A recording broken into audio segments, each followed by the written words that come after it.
Seja bem-vindo ao canal, e hoje iremos fazer a leitura de mais uma obra de Neville Goddard, onde aprendemos a desenvolver o poder de sua mente e do seu eu superior. Mas antes de iniciar, peço que se inscreva no canal, deixe sua curtida e comente se esse livro te ajudou de alguma forma. Isso nos ajuda bastante para continuar a trazer conteúdos incríveis para vocês. Bom estudo! Tenho certeza de que você pode aplicá-lo esta noite e prová-lo no presente imediato. Eles realmente não diferem, a promessa de Deus, a lei de Deus. Sua promessa, como nos é dito no capítulo 22 de Gênesis, foi feita para si mesmo, pois não havia ninguém com quem pudesse jurar, pois ele estava sozinho. Versículo 16. A mesma coisa acontece com a lei. Não posso me voltar para outro, e jurar ao outro que serei fiel à minha imagem. Eu faço isso para mim mesmo apenas de um nível mais baixo. A promessa de Deus está se cumprindo, quer você ou eu saibamos ou não. Assim, sua promessa está avançando em direção ao cumprimento. Nesse nível, chamamos isso de lei. E então ele disse que a promessa é incondicionada, porque neste nível não temos nada a ver com isso. Mas a lei neste nível tem tudo a ver com isso, então está tudo condicionado. Eu acredito nisso. É tudo baseado em uma história. No princípio era a história, e é assim que tudo começa. No princípio era o Verbo. A palavra não significa uma pequena palavra. Uma palavra nas Escrituras significa um pensamento que é completo, que é compreendido, é uma história. Assim, no início era a história, e os personagens humanos estão prestes a vir, pois onde a história está, os personagens se reúnem. Não se preocupe, eles virão. Então eu conto uma história para mim mesmo. Que história? A história que quero que seja verdadeira sobre mim mesmo. Eu quero ser isso, aquilo ou aquela outra pessoa, e então eu conto a história para mim mesmo. Não preciso me preocupar com quem virá ao meu mundo para fazer esse papel, todos virão. Eles devem vir, porque onde quer que a história esteja, os personagens também se reúnem. Então eu estou aqui esta noite e penso no homem que eu gostaria de ser. Agora, devo ser tão fiel a essa história quanto a história que Deus me contou no início dos tempos. Pois ele me disse que me levaria por um mundo fabuloso em que haveria escravidão, horrores, todas as coisas, mas no final, ele me tiraria, e ele e eu seríamos um, não seríamos dois. Gênesis 15, versículo 12. E eu seria dotado de seu poder criativo, que tudo neste mundo que eu desejasse eu pudesse criar instantaneamente. Ele me disse isso, mas não me prometeu ser fiel a isso. Ele me disse que essa é sua promessa para mim. Agora, aqui neste mundo, sou chamado a ser imitador, devo ser um imitador de Deus como um filho querido. Assim como ele me contou essa história, ele me disse para imitá-lo, então eu devo imitá-lo neste mundo, e contar a mim mesmo a história mais gloriosa e ser tão fiel a essa história, quanto ele a história que ele me contou. Pois ele me disse que não me deixaria, e me disse como eu apresentaria neste mundo evidências do fato de que ele é meu marido. Ele me disse isso, e cabe inteiramente a Deus ser fiel à história que ele me contou. Neste mundo devo agora ser fiel à história que vou contar a mim mesmo. Pois no capítulo 22 de Gênesis, ele não tinha ninguém com quem pudesse jurar, então ele jurou por si mesmo. Portanto, não devo confiar em ninguém. Jurarei por mim mesmo, e me contarei uma história. Agora, muitos anos atrás eu diria que 1948, nesta cidade eu conheci este casal perfeitamente adorável. Ele era um vendedor, vendia drogas para uma empresa oriental e me disse, Neville, eu gostaria de fazer um trabalho maior do que estou fazendo agora. Eu disse, tudo bem, o que você quer? Ele disse, eu gostaria de um território maior. Eu gostaria de ser não apenas um vendedor, mas estar empregando vendedores, ter o território para mim. Eu disse, tudo bem, você realmente quer isso? Sim. Então vamos agora concordar que você tem. Então construímos uma cena que, se verdadeira, implicaria que ele a tinha. Sua esposa concordou com isso, ela era toda a favor.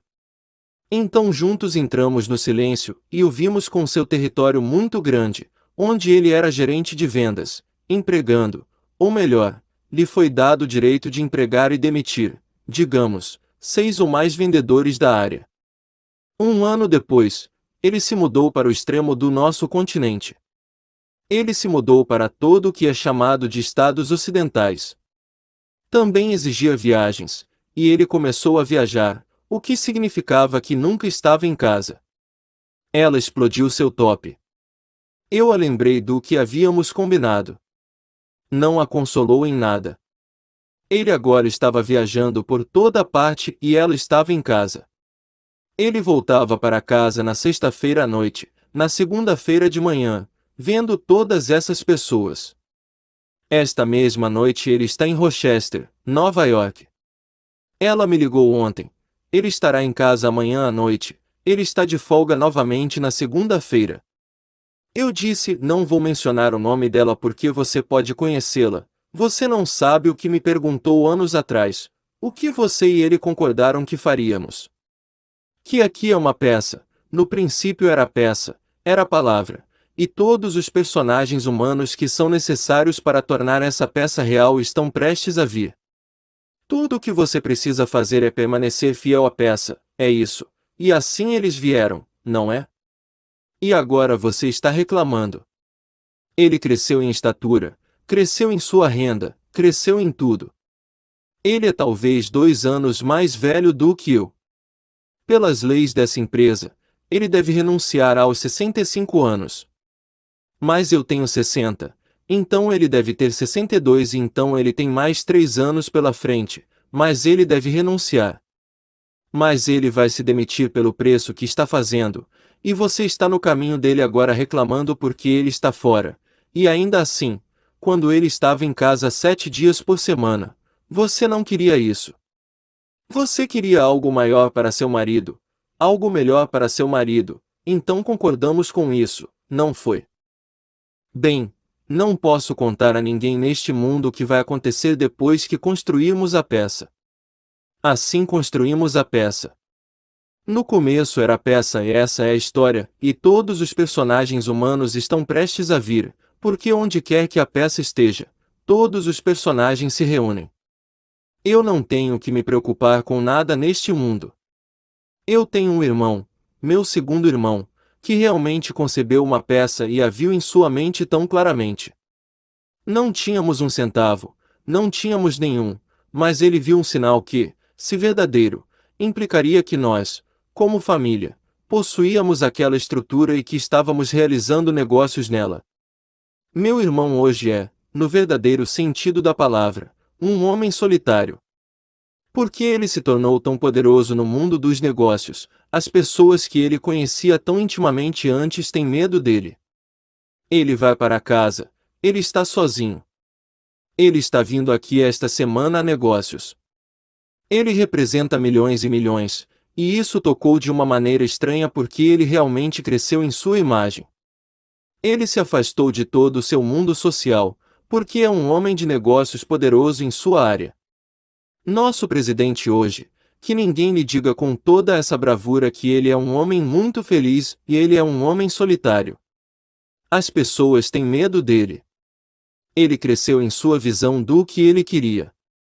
Todos podem crescer em sua visão se eles realmente acreditarem na história. Deus me contou uma história no início dos tempos, e essa história era que ele se tornaria eu para que eu me tornasse Deus. Mas ele não me impôs que eu tinha que acreditar, ele jurou para si mesmo. Eu não tive que acreditar, isso é incondicionado. Mas enquanto estou passando pelos horrores do mundo, devo imitar Deus como uma criança querida e impor a mim mesmo o mesmo tipo de história, e acreditar. Não confie em ninguém, simplesmente me leve e acredite. Então, devo imaginar que sou o homem que quero ser. Não estou dizendo para nós dois acreditarmos nisso, pois eu poderia passar a responsabilidade e dizer, bem, agora você não manteve sua fé comigo, você não acreditou. Então eu sempre poderia passá-lo para outra pessoa. Não, Você não pode passar para mais ninguém, é tudo para si mesmo, ou eu acredito ou não. Porque Deus creu nisso e o produziu em mim. Estou falando por experiência. Ele gerou seu filho em mim. Ele fez isso. Ele começou a boa obra em mim, ele a completou com o nascimento do filho em mim. Filipenses 1, versículo 6. Então, esta noite, eu diria: qual é a história? Você me diz o que gostaria neste mundo, não me importa o que seja, apenas pinte. A mulher que você quer ser, ou o que você quer que seu marido seja, ou o que você quer que seu filho seja, tudo bem, é você. Não confie na criança e diga: agora você e eu concordaremos, e então, se a criança não se tornar o que você quer que ela seja, você pode dizer à criança: você não pechincha. Não, não é outro. É tudo eu, não há outro. Portanto, não passe dinheiro para ninguém neste mundo, é tudo para si mesmo. Então esta é a lei que ela vai levar para Londres, esta é a lei que ela vai levar para a Rússia, a lei que ela vai levar para o Oriente no dia 23, que não há outra.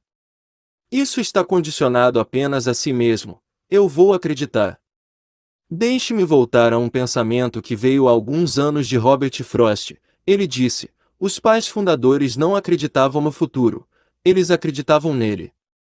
A maior coisa e a coisa mais criativa no homem é acreditar em uma coisa. Agora, enquanto estou diante de vocês, nos é dito nas Escrituras: se entre vós houver profeta, eu, o Senhor, falarei com ele em sonhos, e em visão me darei a conhecer a ele. Números 12, versículo 6. Bem, um profeta não é um adivinho, acredite. Um profeta não é alguém a quem você vai e diz: qual é o meu amanhã? Isso não é profeta. Um profeta é aquele que interpreta tendo ouvido a palavra de Deus. Isso é tudo que um profeta é.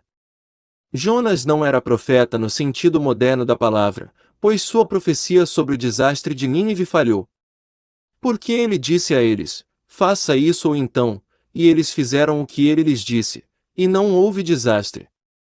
Você é dito na história que ele se arrependeu disso. Mas o Senhor lhe disse que essa é exatamente a mensagem que ele tinha que enviar: se você se arrepender, não haverá desastre, se você não se arrepender do desastre. Bem, eles se arrependeram, não houve desastre. Assim, um profeta no verdadeiro sentido da palavra simplesmente ouve a palavra de Deus, uma mensagem de Deus, e então a comunica ao mundo. Bem, já ouvi essa palavra várias vezes, e tento sempre que a ouço alcançar alguém que estou contando.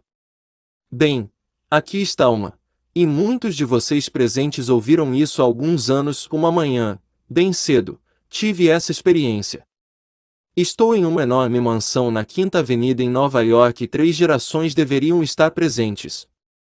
Um é invisível, ele é chamado de avô. Há 2 gerações, a segunda e a terceira, e a segunda geração está contando a história do avô. A segunda conta esta história. O avô costumava dizer enquanto estava em um terreno vazio: eu me lembro quando este era um terreno vazio, e então ele pintava uma imagem de seu desejo por aquele lote, e o pintava tão vividamente que ele viu exatamente a estrutura que ficaria sobre ela. Mas para ele estava de pé sobre ela, e eles a viram como algo presente de pé sobre ela. Bem, eles contaram essa história na minha presença. Então eu acordei e me encontrei na minha cama, era por volta das 3 da manhã. Saí e escrevi numa grande página amarela, toda a história. Era muito cedo para ficar acordado, então voltei para a cama e ressonhei o sonho. Desta vez, como entrei na mesma estrutura, em vez de ouvir alguém contar a história, estou contando a história. Absorvi tanto a mensagem da fé do vovô, que lhes disse que estava em um terreno baldio, e de pé nele me lembraria de quando era um terreno baldio. Então eu pintei para eles a imagem verbal do meu desejo por aquele lote de uma maneira tão gráfica que todos viram como eu pintei em palavras. Agora, no capítulo 41 do livro de Gênesis, Faraó tem um sonho e nenhum mago pode interpretá-lo. Então ele chama José e José é feito para ouvir o sonho. Este é o sonho. Estava nas margens do Nilo e do Nilo saíram 7 vacas muito gordas, lisas e gordas. Então vieram 7 vacas magras e esqueléticas e comeram as 7 vacas gordas. E, no entanto, pode ter sido como se eles não tivessem comido, pois estavam tão esqueléticos e magros quanto antes. Então vieram 7 espigas de milho em uma haste, lindas flores, deliciosas, e então vieram 7 magros, como se fossem queimados pelo vento, e comeram os 7 gordos.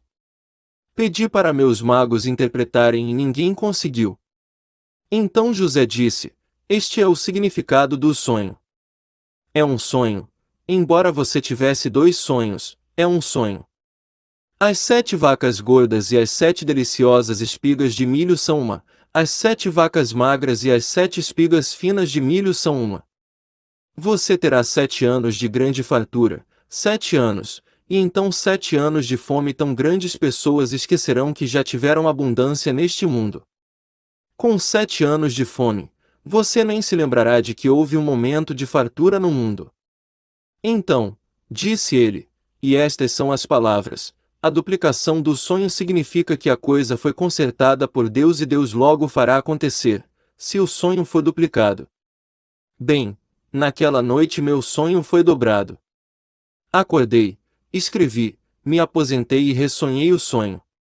Tendo ressonhado todo o sonho, ele é fixado como uma lei de Deus.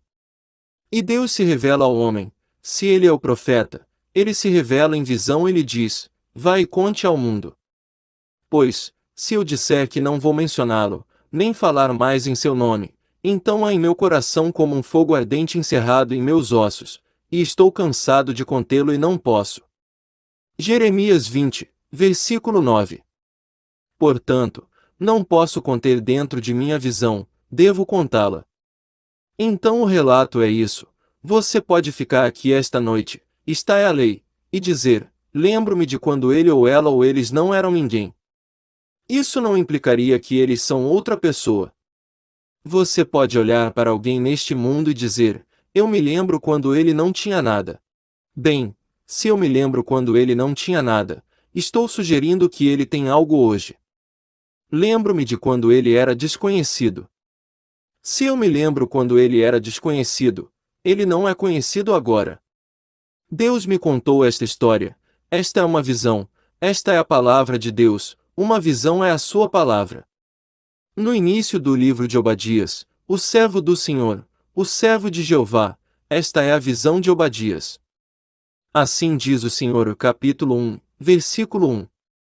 Assim, a visão é a palavra de Deus, e a palavra de Deus não pode voltar vazia. É uma lei, você não pode quebrá-la. Então ele equipara a visão com a palavra de Jeová, e eu tive a visão de Jeová. Por se tratar de uma visão dupla, foi afirmado que a coisa é verdadeira. Então eu lhe digo o que me foi dito. Você pega qualquer pessoa neste mundo, e a traz em sua mente e diz a si mesmo: lembro-me de quando você não tinha um centavo. Lembro-me de quando você não conseguia um emprego. Lembro-me de quando você estava envergonhado porque não tinha educação, quando era indesejado. Eu me lembro quando. Essa é a história. Bem, você tenta desta forma, apenas tente. Chame todos para experimentá-lo. Esta é a lei.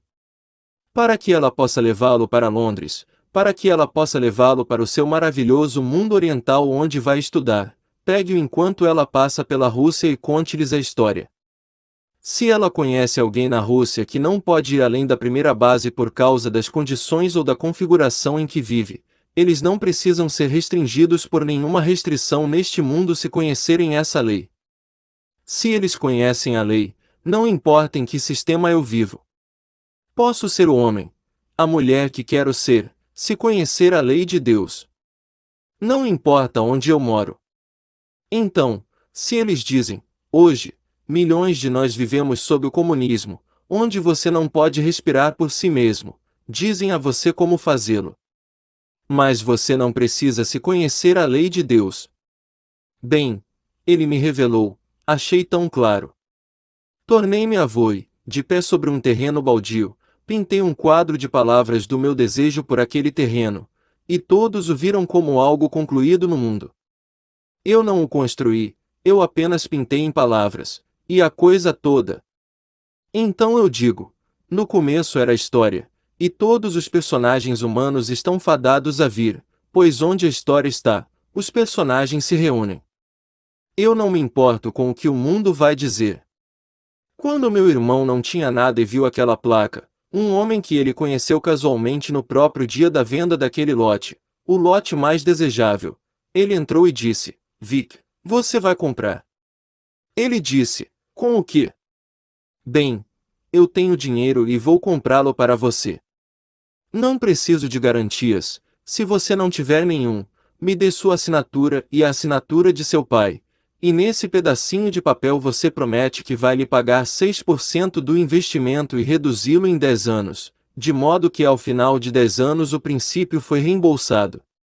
E ao longo dos 10 anos você pagará 6% sobre qualquer princípio que sobrar. Então você começa imediatamente. Vic disse: tudo bem. E aqui, um homem vindo do nada, um personagem humano entra e compra. Não tínhamos dinheiro e naquele dia éramos donos do prédio, e naquele dia nos mudamos. Essa história fantástica se desenrolou. E agora, desde aquele pequeno começo, ele pagou com seus 6% de juros. Ao fim de 25 anos, o homem morreu, tendo investido o dinheiro de volta no negócio a 4%, porque era o melhor que podia conseguir. E então, quando ele morreu, ele deixou meu irmão Vitor. Ele não nos deixou como uma família. Ele deixou para meu irmão Vic $150.000 em dinheiro e muitas propriedades, todos os tipos de coisas na ilha, porque ele o chamava de seu melhor amigo. Isso era Vic, simplesmente contando uma história para si mesmo. Então, no princípio era a história, como lhe é dito em João, no princípio era a palavra, mas a palavra significa significado. Nós vamos, uma história deve ter significado ou não é uma história. Então, no princípio era a palavra ou a história, e a história estava com Deus, e a história era Deus. Ele se tornou a história. Assim, a imaginação cria a realidade. É isso que estou dizendo ao meu amigo esta noite. Essa é a pedra fundamental, a imaginação cria a realidade e você começa a partir daí. E nenhum poder neste mundo pode pará-lo, porque você não precisa de outro para concordar com você. Voltando ao capítulo 22 de Gênesis, ele jurou por si mesmo e nos pediu para imitá-lo como filhos queridos. Então ele não tinha ninguém quando jurou a Abraão. Ele não pediu a Abraão que se juntasse a ele e tornassem isso possível, isso foi feito. Agora, no mundo de César, não precisamos pedir a ninguém que se junte a nós para tornar isso possível. Simplesmente contamos uma história a nós mesmos e, contando uma história, acreditamos na realidade do estado invisível. À medida que permanecemos fiéis à realidade invisível, ela começa a chamar personagens humanos ao mundo para exteriorizá-la. Tudo se projeta e se exterioriza em nosso mundo. Portanto, todos são livres se você realmente acredita na maravilhosa lei de Deus. A promessa que eu lhe disse noite após noite está chegando, ninguém pode impedir, e ninguém deixará de perceber, porque Deus não confiou em ninguém quando fez a promessa. Não havia ninguém com quem ele pudesse jurar e confiar em sua confiança quando jurava sozinho. Estas são as palavras: juro a mim mesmo que isto acontecerá, e assim a promessa foi feita. A criança está chegando, quer você saiba ou não, e quando a criança vem você e ele o procriador são um. Então você ascende a um mundo totalmente diferente, completamente sujeito ao seu poder imaginativo. Mas até chegarmos lá, somos chamados a exercer o mesmo poder, com a chave baixa neste nível. E com a chave baixa, simplesmente contamos uma história para nós mesmos. Portanto, não há nada neste mundo que o homem possa criar mais que seja uma emoção maior para ele do que acreditar em algo. Sim, nossos pais fundadores não acreditavam no futuro, a mera passagem do tempo não vai adiantar. Uma coisa, eles acreditavam nisso. Ele disse: que evidência eu tinha de que poderia escrever um poema? Eu simplesmente acreditei. Foi isso que o velho disse, o velho Frost. Eu simplesmente acreditei. Não havia evidências de que eu pudesse fazer isso, mas acreditei e escrevi. Quando morreu, foi considerado, junto com Eliot, possivelmente o maior poeta do século. E foi isso que ele disse, eu simplesmente acreditei. Não há poder no mundo a não ser simplesmente acreditar. Bem, não nos foi dito que como a essência da crença no capítulo 11, o versículo 24 do livro de Marcos, tudo o que você deseja, creia que você o recebeu, e você o receberá. Há uma senhora nesta audiência esta noite, ela me escreveu as cartas mais maravilhosas, que recebi na terça-feira passada, dessas maravilhosas experiências místicas dela. Eles são fantásticos, perfeitamente maravilhosos. Mas chegando agora a esse nível, ela disse, pouco antes de você partir em maio passado para o leste, eu lhe disse que estava dando uma exposição de pinturas na Disney em Burbank, o estúdio em Burbank. Logo depois concordamos e você me disse, todos estão vendidos, e tudo é baseado na fé. Estão vendidos. Todos vendidos e todos baseados na fé. Bem, você foi para o leste e logo depois todos eles começaram a ser vendidos. 5 meses depois, por causa do sucesso daquela exposição, chamaram-me para outra exposição e eu só tinha então quadros pequeninos, pois já tinha vendido os outros. Eu só tinha pequeninos, mas eu os mandei, os peguei. Ela é uma artista. Por que ela deveria trabalhar em seu maravilhoso estúdio e não vender seu trabalho? Por que outros não deveriam ter a alegria de ver o que ela pode criar? Não sei pintar, mas adoro pinturas. Na verdade, acho que minhas paredes estão muito bagunçadas com as coisas que tenho, todas amarradas, mas todas me emocionam. Eu posso entrar neles. Eu olho para uma pintura em casa, posso entrar nela. Eu tenho uma pequena senhora que estava sempre saindo de um quadro, e ela nunca sai porque ela está sempre presa lá, mas eu vou com ela, sai daquele quadro dela, adorável velhinha. Meu sogro que tinha pintura, ele adorou, e por causa do amor dele eu adoro. Eu olho para isso, é uma coisa adorável, e eu simplesmente entro nela e me junto a ela, ando com ela agora. E assim, todas essas coisas são para exercitar a imaginação. Então, em todas as minhas paredes, e eu não tenho tantas paredes, há sempre, em cada lugarzinho, uma gravura ou uma pintura que excita a mente. Você olha para ele, contempla-o e entra nele, torna-se parte dele. Há uma cena de praia, eu sento nele. Há outra cena em que há um leão nesta área desértica, sente-se ao lado dele, sinta-o, e a coisa toda se torna viva. A coisa toda está viva porque você está vivo. Você torna tudo vivo neste mundo. Essas coisas não deveriam estar mortas, essas pinturas, não se você realmente se mudar para elas, deixe-as todas vivas. Então você faz uma peça hoje à noite, e eu estou falando pelo meu amigo e estarei nas próximas 2 palestras sobre direito. Você diz aos seus amigos quando os conhece que a imaginação cria a realidade, não se esqueça disso, e então você começa a partir dessa premissa. E assim você concebe uma história linda, uma história maravilhosa, tudo sobre você ou sobre alguém que você ama. Então você se convence da realidade dessa história. Não se preocupe com as pessoas que vão desempenhar seus papéis para torná-lo real, todos os personagens humanos virão direto para ele. Eles devem chegar a ela, pois onde está essa história? Todos se reúnem, devem se reunir. Então você simplesmente se preocupa apenas com a história. No princípio era a palavra, a história, e essa história estava com Deus, e a história era Deus. Essa é toda a história, e então neste nosso mundo maravilhoso nós a desenrolamos, e a coisa toda acontece. Acredite! É verdade, a imaginação cria a realidade. E posso dizer-lhe o que vai acontecer.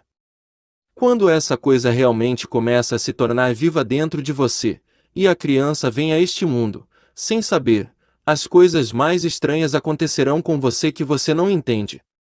Você está exercendo o poder mais fantástico do mundo, do qual você está totalmente inconsciente, e permanecerá não completamente inconsciente, mas inconsciente enquanto ainda estiver vestindo essa roupa muito pesada de carne e sangue. Mas você fará coisas estranhas, os outros estarão cientes disso, e você não saberá que você fez isso. Você sabe o que fez, mas não pretendia que fosse assim.